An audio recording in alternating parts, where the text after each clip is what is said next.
Welcome back to another episode of Beyond Giving, the best nonprofit podcast on the Boost Network sponsored by Nonprofits HQ. This week, we've got Susan from the Industrial Athletic Trainers Society telling us all things about athletic trainers in the industrial space.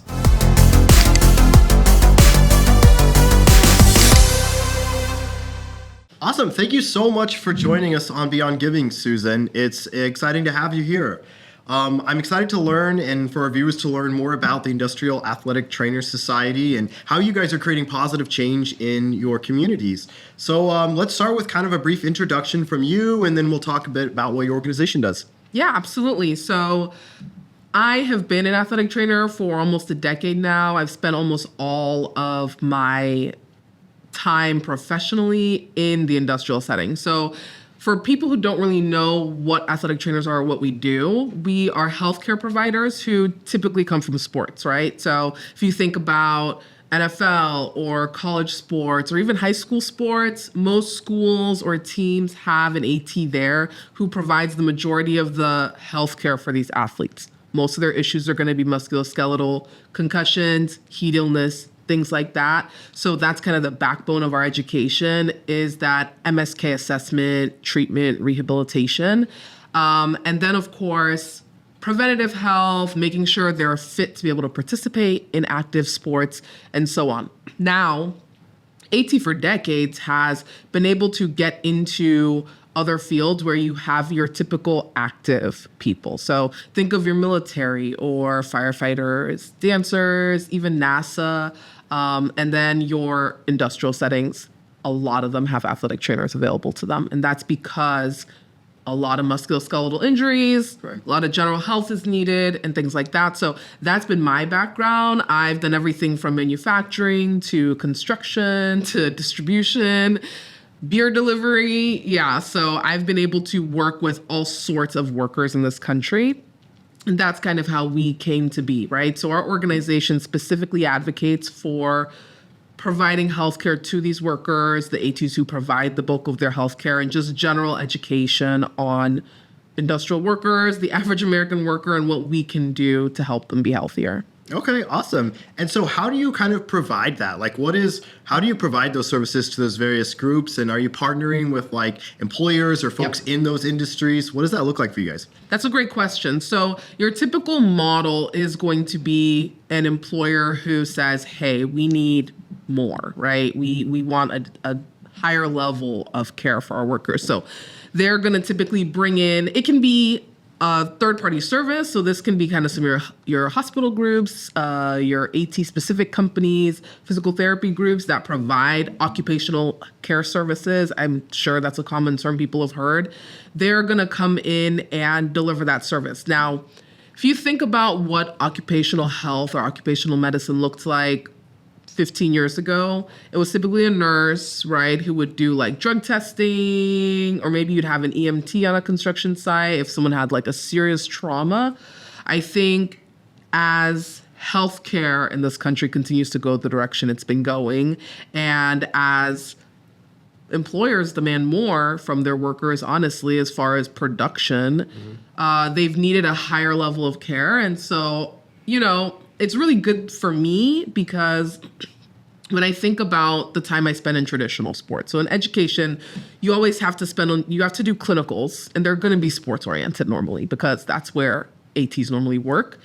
I'm with my baseball team, for example. I was with Radford D1 baseball for a season, 2 seasons. So baseball is your sport. Earlier you said you all come from a sport, and so baseball was your sport? Yeah, so you would get assigned a team, so you'd have to do a football intensive, and then you would get clinicals, like during the semester of the year. So I was with baseball was my assigned sport, and you're everywhere with them. You're at lift, you're trudging through the snow to the indoor diamond because they're throwing bullpens, right? You're in the dugout every practice, every game, you're on the road. So these players have access to someone all the time, whether they're healthy or they're sick. So I know what, say, one of our catchers is like, what is his normal disposition? What does he normally walk like? How does he normally act? I know that because I'm always around. So when something's off, I can be like, what's up? Something's going on. And so workers where they have an AT have access to someone who is around when they're healthy, which when you think of how healthcare normally goes, When you're sick, you go see a nurse. When you chop off your arm, you call an EMT. And that's kind of what most healthcare providers are used to providing. Right. If you need me, you call me. As ATs, we're just kind of used to hanging around. And I think that's why some employers have kind of just drifted towards that, is because we're everywhere. Like, you can be pouring concrete at 6 a.m. I'm chilling at the concrete pour, just watching things go down. Yeah.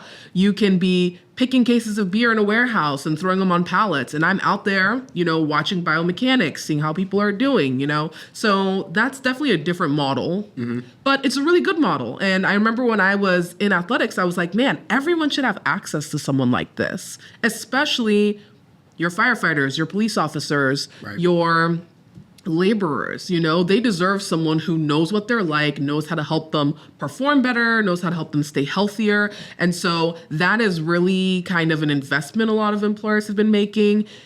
And again, some companies hire them directly. There are a few, I won't name them, but they hire ATs directly into their services. Some just contract out and say, yep, we want one of these people to be there for our teams. And so what do you do with that information? So you said that, you have an AT there, they're watching, they can identify this stuff. How does that actually in practice work in, if you're working for a fire department or working with a fire department or a warehouse or whatever, what comes out of that? That's a great question. So anything from more knowledge about the types of injuries we're getting or what's going on, right? So I'll give a great example. I've seen a lot of shoulder injuries. I'm sure that's very familiar to you. I've seen a lot of shoulder injuries in my time. And it's always very interesting to me how shoulder injuries, at least, chronic ones or ones that are not like traumatic, they have a different form, can occur from poor biomechanics or something else, not even going on in the body, right? Sometimes we look at the spine, we look at other reasons that someone can have shoulder pain. As an AT in the industrial setting, I've learned to look even at the work that's happening. So 2 great examples. When I was in beer, we would have guys complaining about shoulder injuries. We were getting just repeat shoulder injuries. I'm like, what's going on with these guys' shoulders? And so when I was kind of getting the history of like, okay, tell me what, was going on your route or what you were doing. And they were like, oh, I was pulling down my trailer door and I just felt this pop in my shoulder. Okay, let's go over to your trailer door and see what's going on. So one thing we found out was a lot of these doors were sticking, right? Like, you think about a garage door over time, it just gets old and like terrible. Now, you probably don't open your garage door by hand. True. 30 times a day. Very true. But these guys do. And so that repetitive on a door that's messed up and not smoothly rolling, and they'd say, oh yeah, I'd put in a maintenance request for it 3 weeks ago, but they haven't fixed it. And so being able to work with the fleet department who does all their maintenance and make those a priority fix and having preventative maintenance done on those handled a lot of those shoulder injuries. And so that's probably the benefit of bringing you folks into an organization, right? Is Right. you have access to all these different things. You're looking at it from a different perspective, looking at different things. And then it's maybe it is, some treatment for the shoulder, but also fixing this door so you Yep. prevent those injuries, things like that. That's interesting. Yeah. And so when the Athletic Trainers Society started, like, can you walk us through why it started and like Yeah. what that process was?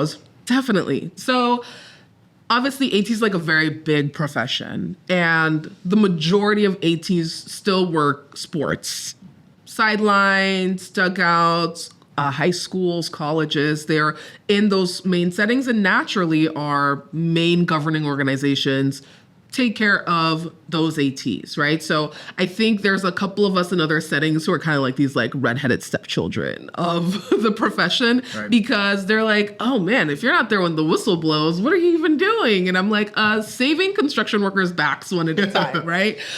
So that was really part of what happened with the society. I've been thinking about it for a really long time. Believe it or not, a lot of sports settings also have their own societies. So PFATS is one we really know. They're the professional football ATs. So all your NFL ATs have their own little club. You have the basketball, pro basketball. They kind of have their own thing. And a couple of the other ones. And as I was thinking about it, I said, industrial kind of needs its own space, not just because of being able to directly advocate for industrial ATs. AT education, continuing education, clinical exposure is very sports based. But when I think of all the things I've seen in sports, right? Or in industrial, someone gets a major concrete burn.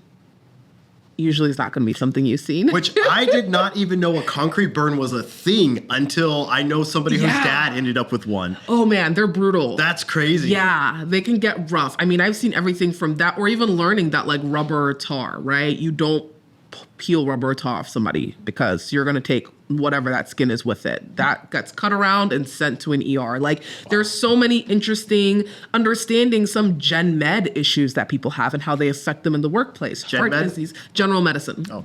Yeah, heart disease, gout, so having a worker who's having a gout flare up, right? Like knowing. So a lot of that stuff is not where you're going to get when you're dealing with the healthiest 2% of individual in a society. And so that is something that I was like, we deserve more knowledge and education about this and the levels of exposure and things that our workers deal with. A perfect example I can give is heat. So heat, ATs are the leading heat experts typically out of your healthcare providers. Yeah, because think about it, football, your summer sports, even your marathoners and people like that, right? So we're used to heat exposure, how heat affects a body that's exerting itself and what that looks like and what saving that person's life looks like. That's put in our heads a million times over during our education. But in the industrial setting, heat looks way different. It's not like football where we're saying, oh, we're pads, we're no pads today, or we're canceling practice, or no two-a-days, or we're limiting exposure outside. For workers, it can be a 10-hour day, 12-hour day, and odds of you canceling the day for a company is pretty slim. Very slim. And so how are you navigating heat with these workers to keep them safe, to prevent them from some of these illnesses? You see military and agriculture, these people have really high rates of certain diseases because of just the time they're exposed, not even just that heat. So it's education like this that was really sticking out to me of like, man, we really need a place to bring ideas together, educate, advocate for ourselves, and educate like workers, employers, even general people about what we do. I think even for a worker who's like, oh, my workplace just got an AT, what does this mean for me? If they go and they look up athletic trainer online, they're going to be watching, basketball, somebody running out there, and they're going to be like, that's never going to happen to me. And so we are kind of an arm to educate and say, this is what this means. This is what they can do. This is how they can guide your care even. And I think that's so important too, because after we first met, that's exactly what I did. Google what the hell is an athletic trainer, right? What do they do? And that's what I saw. Sports, all this stuff. So taking that idea and putting it into the general workforce and providing that same access is such an amazing idea. So what have you kind of, in doing this, what have you guys learned about like the relationship with employers versus employees, working conditions, and what types of things are kind of next for that? Yeah, definitely. Great question. I think, man, we've been through so much lately, right? Like you see how the world changes and we see really key how that affects employment. COVID, for example, we were testing everybody in sight, right? Because a lot of employers leaned on their healthcare providers of like, you're doing all this testing, you're figuring out who's doing what, so we leaned on, our clinical groups, our physicians who back us and organize and supervise us. And that was a totally different world. And then post that, you've kind of had like a lot of the mental health drive, right? So like the past few years have been a lot of a focus on mental health. And I've definitely seen firsthand, like the mental health struggles of the working population, which is usually pretty reflective of the country because everyone here works for the most part. Ideally, I mean, we got a lot of people, unfortunately, not working these days, but everyone for the most part is going to be working. And so we really get a view into how people are feeling, what's bothering them, what's going on. So a really good example I'll give is the past year or so in the construction industry. I've been in the construction industry for the bulk of the past three and a half years. And the past year or so, we've really focused on things like financial education, mental health, self-care, and personal well-being, because that's just kind of what everyone's struggling with, right? They just don't know what to do. They're having family problems. And so that's been a huge evolution that I've seen recently. I think as American healthcare continues to trend in a direction of awful. Terrible. Let's just be honest. No, absolutely. As it continues to trend the way it's trending, Man, I really think we're going to see a continued focus on prevention, well-being. And that's another great thing about being ET is we see a lot of things before they're going to become a problem. And part of our job is it's actually a pillar of our clinical practice is health is like wellness, prevention, risk reduction. So looking at people who have, kind of harmful tactics, ZINs or VINs or Velos or whatever those things are called, that has been something I have been on a soapbox for a long time because that's a risky behavior, right? You take a nicotine addiction and make it very comfortable for people. So even before that was vaping. So I think as we continue to see screen time has been a big thing that I've been focusing on for myself as well, okay? But for everyone. So kind of building these habits, seeing how do I help you build a life and reduce your risk of even needing to be in the healthcare system because we know how tough it is, but also getting you there when you need to be there. I deal with a lot of people you can imagine who haven't seen a doctor in 15 years. And I'm like, okay, you have many problems, friend. Like I'm seeing some of them just from this evaluation. I'm going to get you to a GP. You need a primary care physician. Definitely. Let's make it happen. And then just encouraging them to keep taking care of themselves. A lot of people don't do well with their health because they may go to the doctor, but then they don't take their meds or they skip their follow-up or this and that. And again, as ATs, our job is to know our workforce, our population, our people, and say, hey, did you do the thing? Did you do what you had to do? Right. So we're on them all the time, and it's free for them. It doesn't cost them anything. And that's the great thing, is we don't bill insurance. We don't do any of those things. And that lets us focus on the people at the end of the day. It's such a holistic approach, which I didn't know until this conversation. You hear that a lot in healthcare. I take a holistic approach to your healthcare. But you never actually get that, right? You were talking about financial health and understanding there. You're talking about people, the way they do their job, the way they physically perform their job, the mental health around things that are going on, which is not very common. So that's really cool. But now you said you don't bill insurance, you don't do these things. It's free for the employee. So how do you fund the industrial athletic trainers, and where does the time and the cost actually get covered? Yeah, that's a great question. So for my organization, for our society, we're funded through our stakeholders, right? So our sponsors, even employers who employ ATs. So those are like AT-specific employing companies. They sponsor a lot of our things. And then, of course, ATs who want to be members sponsor a lot of our things. For how care gets to the worker, it's typically going to be the employer sponsoring that thing. So they're going to pay however they decide to pay for an AT's services. And sometimes some people pay for ATs to be around whenever business is open, right? So I remember when COVID happened and we shut down, I was at a rubber manufacturing plant in Arkansas. Been around the block. So we were all home just, kicking it up for like a month. I'm like, wow, we're not working. This is a little concerning, but, we'll do our thing. So by month 2, they were like, we need to start making money again.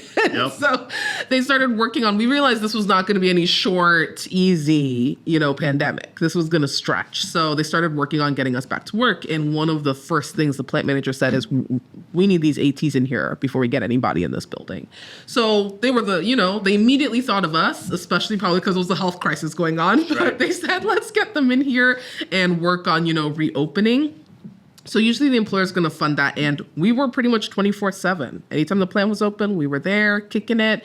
And so guys could come to us whenever they needed anything. We didn't have to have these short little visits because you got to move on to the next person. Right. If you are having a mental crisis because you and your wife got into a fight and you slept on the couch and this and that, and you're, feeling like you're not worth anything, we can talk for an hour and a half.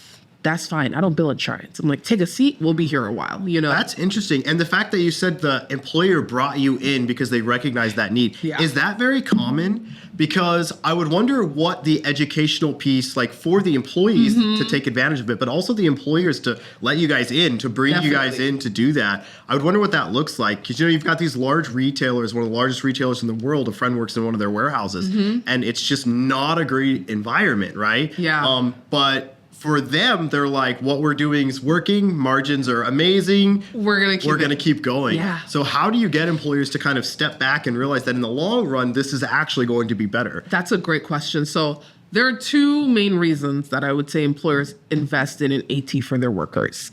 The first one, which to me is not the ideal one, but the workers will benefit, so it's worth it, is a high rate of musculoskeletal injuries. So they got a lot of back injuries, they've got sprains and strains, they've got just gnarly. I've looked at some claim totals on workman's comp for some companies over even a year, and you're talking millions of dollars, right? So sometimes it is because, okay, this is getting out of control. Where can we invest? Maybe they've tried, a couple other ideas, but if they land on the ATI, I know very few employers who get an AT and don't go like, that's beautiful, keep doing that. But their main reason is financial, like you said, the bottom line, their incentive.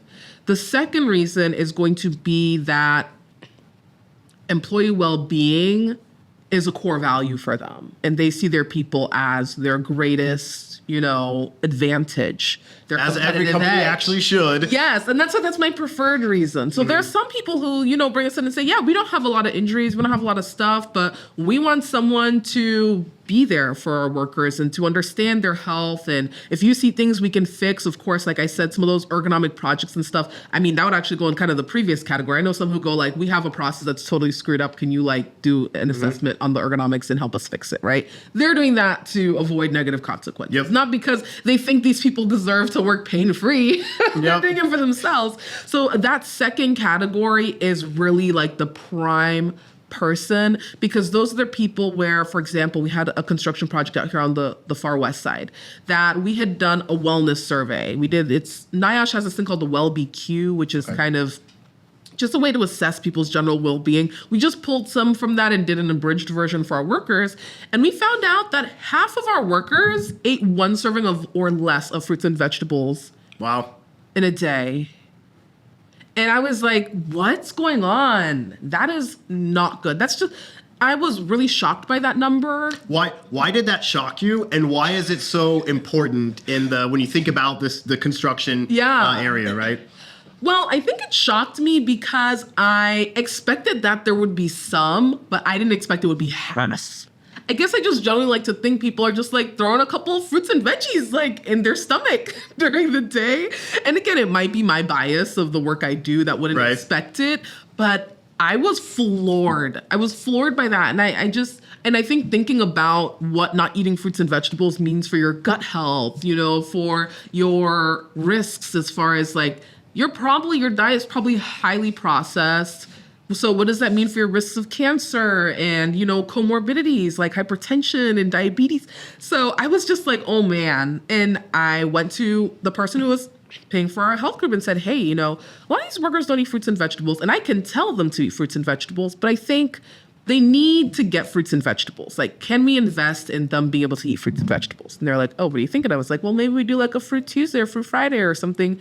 And we started having weekly deliveries of fruit. One day a week. And we would have workers. We had a huge table just piled high with fruits. And we'd be like, please come eat fruits. That's amazing, Susan. Yeah. That's so cool. Because you also, I come from a software engineering background, right? Where a healthy, balanced diet is a monster in a bag of hot Cheetos, right? Right. That's just how we are. But when you think about vegetables and you think about fruit, especially when you're talking about folks that aren't, athletes that are making, on a $20 million contract, access to those becomes tough, right? Right. If you're if you're working one job and supporting 10 kids and your whole family and things like that, vegetables and fruits can be pretty pricey, especially here in Texas, right? Definitely. And so that's an amazing way to close that gap. And I think that really highlights the importance of folks like you, these athletic trainers coming into these various different industries, because you took this or did this survey, right? You learned that they weren't taking in the fruit and vegetables that they should, right? And then you solved it. Yeah. Most places, that's where it drops off. Right. You should eat more vegetables. You should eat more fruits.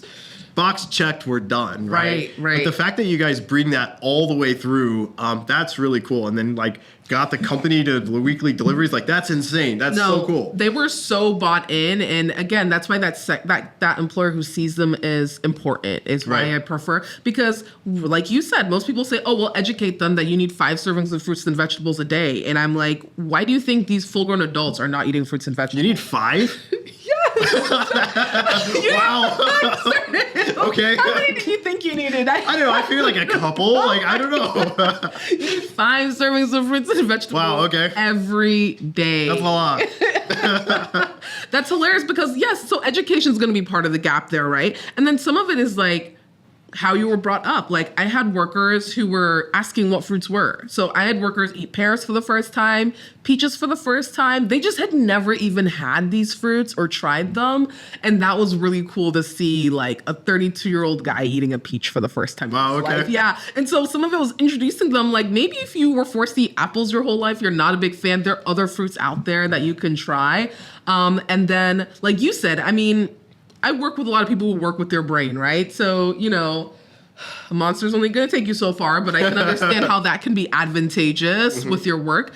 But a lot of these guys are out here pouring concrete and digging trenches. I'm like, you don't remember your early soccer days? And obviously that's not everyone's life, but I knew as a kid in soccer growing up, those orange slices were everything. Yep, When absolutely. you're at halftime and you get to just like rip through some orange slices on the sideline. So I'm like, you don't feel like your body needs like this good fuel to help you do this job. These people work with their bodies. That is, they may not be professional athletes in that they're on ESPN, but their body is what makes their work. That's Right, their paycheck. absolutely. So in that way, professionally, their physical capabilities determine whether their kids can eat, whether they can retire, you know, whether they can provide. So again, getting them in that mindset of investing in the temple is really cool, especially having people who are stakeholders and say, yeah, we understand the importance. Definitely, yeah, that's awesome. And I want to change directions just a little bit now. Yeah. Why did you, Susan, get into this work? Of everything in the world you could do, why did you choose Good this space?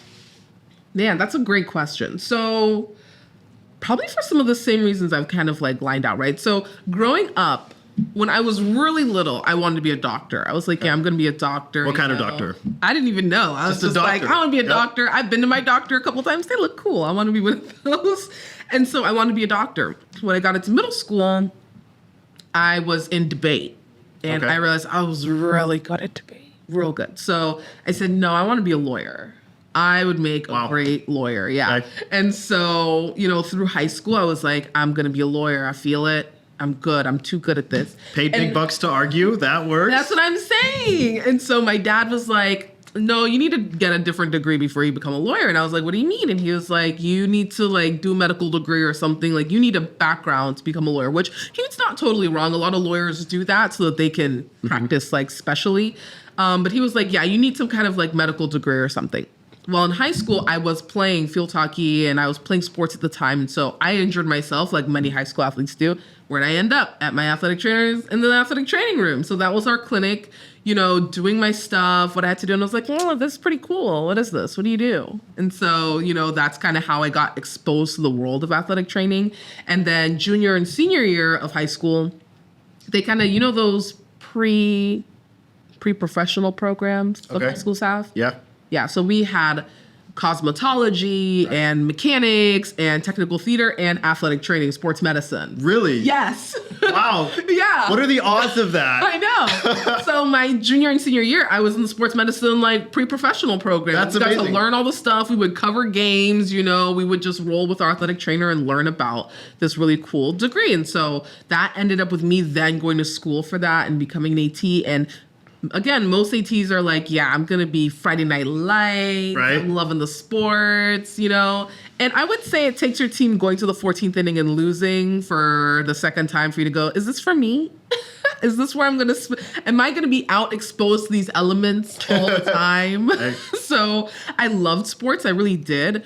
But during my university education, we actually had an AT student association. And I was the president, only 2-time president in history. Go Highlanders. Nice. Yeah. And so while I was president, I got a connection with the Volvo truck plant Okay. that we have locally. So largest Volvo truck plant in the world is in Virginia. They roll interesting. out those big rigs all day. They're gorgeous. Yeah. So we got to go and do a health fair. The guy who was kind of over their like prevention stuff was like, hey, we're doing a health fair for these workers, and we'd love for you guys to like come out and talk about musculoskeletal. And I was like, yeah, our AT Student Association will totally come educate them. about, their bodies. And so we got some general chronic stuff, and we go out there and we had a booth, and we were surrounded by these workers talking about everything from rotator cuff issues to tennis elbow to plantar fasciitis, back pain. They would like read the card. They're like, yeah, I actually do have like these problems. And that's when I was like, musculoskeletal injuries with people who don't throw socks at my head. Kind of vibing. I kind of dig this. Yeah. And so that's kind of where the passion for industrial came from. I just really saw like, how do you people not know about these injuries yet? Like, who is taking care of you? And they're like, no one. And I was like, what? Because they actually didn't have ATs at the time. They do now, actually, but they didn't when we went there, and we're educating them. Yeah. And so I was like, why would I not take care of these people who are less likely to have someone with this expertise caring for them, but are very grateful and very much as much in need as my baseball team would be. And so I went straight industrial after I graduated and passed my boards, and I've been industrial ever since. Nice. That's so exciting. Yeah. And so then before we wrap up, what's kind of next for the industrial athletic trainers? Yeah. What do you guys have coming up? And then how can the community get involved? What do you need? Definitely. So what is next? Man, so for our society in particular, if you are a healthcare worker, especially if you work with any kind of working populations, you don't have to be an AT. You can be a PT, you can be an OT, a nurse. We love collaborating with our occupational nurses, physicians who work with working populations. We put out a lot of education. Some of it is free. A lot of it is free, actually. So if there are questions or things that you can learn to help, if you're exposed to workers, help them be better, help them take better care of themselves, please check out our education. If you have a topic that you would love to talk about, we'll take that as well. We invite a lot of allied healthcare providers to talk with us. We actually had the American Heart Association's CMO for prevention. He came on our big event. We have a virtual summit every year in March, and he came on and talked about heart disease and preventing heart disease, which was really awesome. Yeah, we have safety professionals speak about what they see from the safety perspective and how we as ATs can help. We have other healthcare providers speak. We had a PT speak recently. So I definitely would just love any allied healthcare providers, check us out, see what we're about, and see ways that you can, co-learn with us, teach us things. We definitely love the idea of growing healthcare availability for industrial ATs. And then if you're a safety professional or an employer even, and you're not thinking of ways to better take care of your workers beyond digital things, or like, oh, here's a number you can call if you're having a bad day. But the EAPs. The EAPs, yes, which have very low use rating. Yep. Very low. There are ways to invest in your workforce, like having a provider on site, especially providers who are trained to be there when people are totally healthy. They're not waiting for an illness or an injury. They understand the need to engage, find warning signs, see risky behavior, and kind of intervene. Think about having ATs at your workforce. And if you're a worker who is like, man, we would love this where I work, that's another thing. Like, see ways to kind of tell your company that this is something you would find valuable. Because actually, a lot of these companies don't directly pay for these costs. Sometimes you have a premium that you have to pay for your workers' comp insurance or something, and you can actually route some of that premium to go to prevention. Oh, interesting. Yeah, and so that can often pay for, in part at least, of having somebody on site or things like that. And I think, especially as we see a lot of health insurances, right? They're trying to get into the wellness vein. Yep. Which valid. They're seeing that people are just kind of tired of it. They're tired of, what am I getting out of you besides having to go through a circus every time I need to get some health care? Yeah, absolutely. So a lot of people are like, I don't even feel like I'm getting any value out of this. So they've been adding certain things to try and kind of prop up that value. Wellness being a big one of those. And it's very interesting for me to see how they go about that because, again, when you think about how for-profit healthcare and how for-profit insurance works, right? what is the incentive to take care of these people or even see these people as people and not just a number in the bin? There really isn't one. And thankfully, because of our profession and what we're about and what we do, we are fully incentivized to have a happy and healthy workforce. So even where employers may be more concerned about the dollars, we don't have to worry about dollars. Right. Our job is to take care of these people, keep them healthy, find ways for them to work easier, live better, and reach a higher quality of life. And that's our whole job. And we don't bill anybody else for that. And it really leads to great outcomes. So that's awesome. Yeah, that's so cool, Susan. And where can people learn more about the Industrial Athletic Trainer Society? Website, socials? You can find us on LinkedIn at Industrial Athletic Trainer Society. You can find us on Facebook at Industrial AT Society. You can find us at our website, www.industrialats.com. And really any of the socials. Awesome. Instagram, Industrial AT Society, and so on. So just Google search us and hopefully we pop up. We'll also throw all of those links in the description so folks can find you directly. Well, thank you so much for joining us on the best nonprofit podcast on the Boost Network, Susan. Woo-hoo. It was amazing having you and learning about your background and your organization. Awesome. Thanks for having me, Zach. To learn more about the Industrial Athletic Trainers Society, visit the links in the description below. Also, don't forget to like and share this video, and to learn more about the Beyond Giving podcast, visit us online at theboost.fm/beyondgiving.